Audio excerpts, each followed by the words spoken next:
All right, today I'm back out at the off-grid property where my father's going to be moving in less than a week, or roughly a week.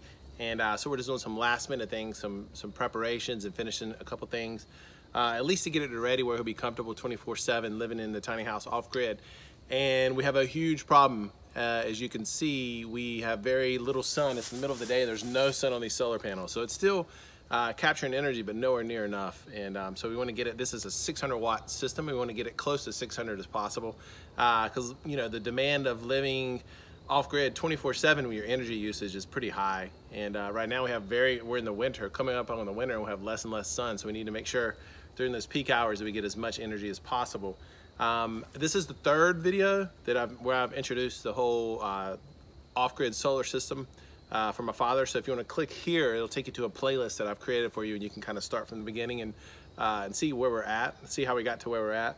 So anyways, today we're going to clear some trees up, and I thought I'd take you along, so stay tuned.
You know, in my mind, one of the coolest things about living in a tiny house, or one of the many cool things, is that the cost of entry, like the threshold for going off-grid and creating your own energy, and in this case, we also collect our own water, my father does, is so low, so easy to do, so much easier to do with a tiny house, but just because of the simple demands, the energy demands are so low, and the water demand, it's just so low compared to like if you want to do the same thing for a regular house, that that's just one of the many, many savings if you want to go off-grid and collect your own energy. By living in a tiny house. For example, this is 600 watt system, and the house is super insulated. And in the winter, the only other energy demand that my father will have is propane. And he'll go through about 2 100-pound tanks in the winter, maybe give or take a little bit more.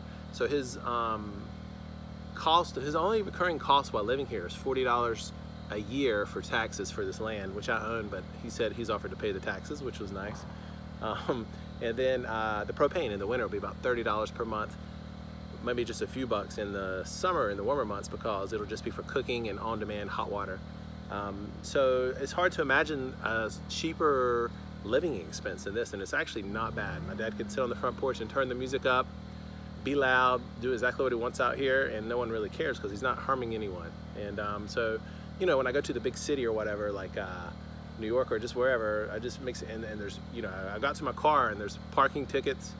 I go to the grocery store and it's more expensive. All these things I'm just just pops in my head whenever I'm out here. It makes me realize living in the woods is not a bad way to go.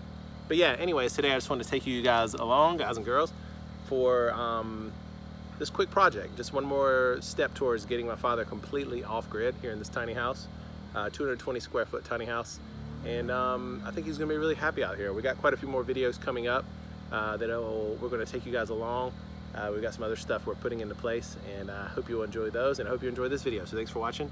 See you on the next video.